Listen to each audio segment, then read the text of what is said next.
Here we are at door left 3. The aircraft's fitted with 10 main doors and they're all fitted with escape slides. And when you hear them say, arm the doors, they move that handle there and that connects the slide to the aircraft at the base of the door. So that when you open the door, push it out, it automatically powers out, drags the slide with it and whoosh, and out it goes. Why do we have them? Because we're so far off the ground, even when we're parked. You knew how many stairs you came up, and this is the quickest and easiest way to go down, just like a slippery did.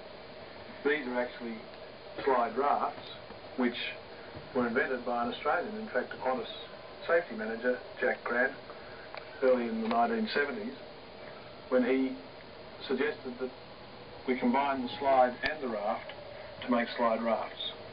And he won the Cumberbatch Trophy from the Guild of Air Pilots and Air Navigators, very highly prized safety trophy. Anyone like to take a seat?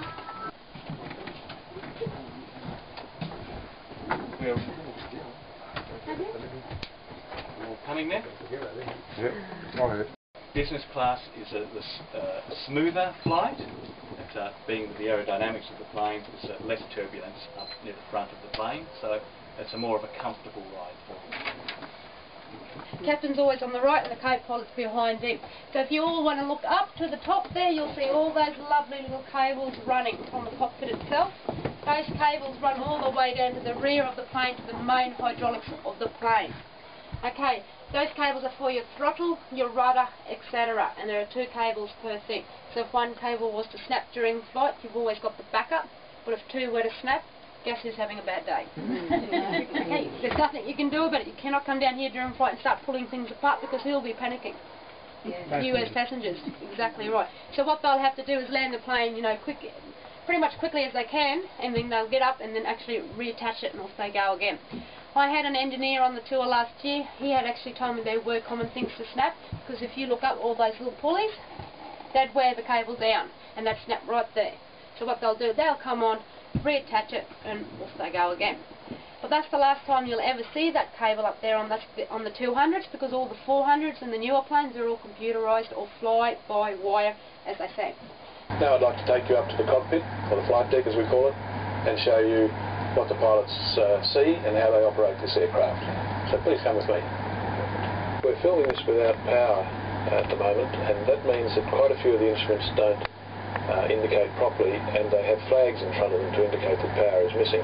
You'll notice that on the artificial horizon, the flight attitude indicator, which has blue sky and black ground and yellow wings of the aircraft, and these red flags indicate that power is not applied. In front of me is the control column. All aircraft have a control column of some sort. Some have a stick, some have a side stick, and some have a control wheel like this Boeing.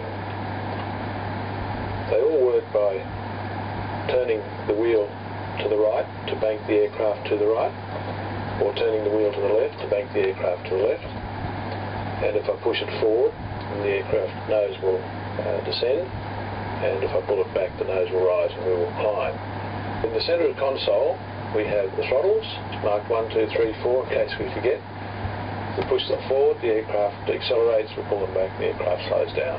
You'll notice the instruments in front of us are identical, the captain on the left-hand side and the first officer is on the right-hand side. Everything is duplicated in this aircraft, and quite a lot of systems are even higher redundancy, for instance 4 engines and that sort of thing. We have 3 inertial navigation systems.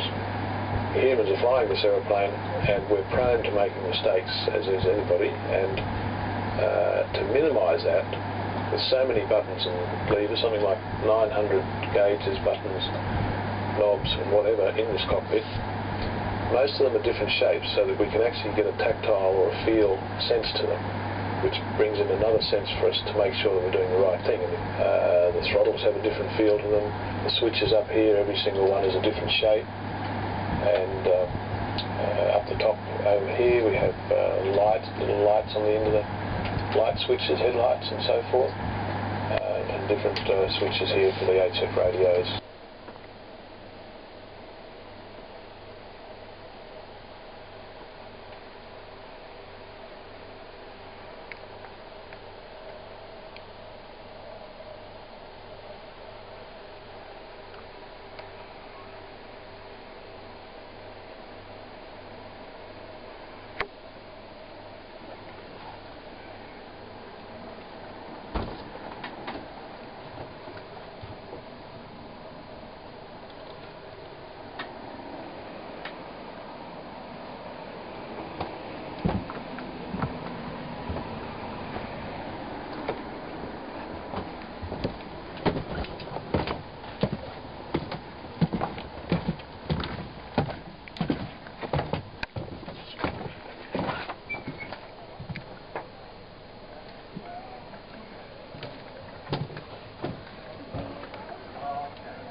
And the very plane that John Travolta has, he's got number 13, so he's got the baby of the fleet itself.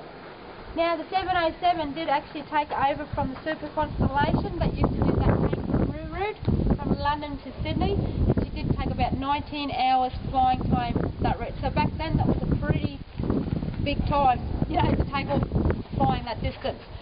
But she was the very first passenger plane that the Queen had came to Australia on in the 50s, and she was the very plane that actually started to take the Vietnam vets over to war, and she started bringing a lot of those boys home as well. So you could say she holds a lot of history for Australia in that sense.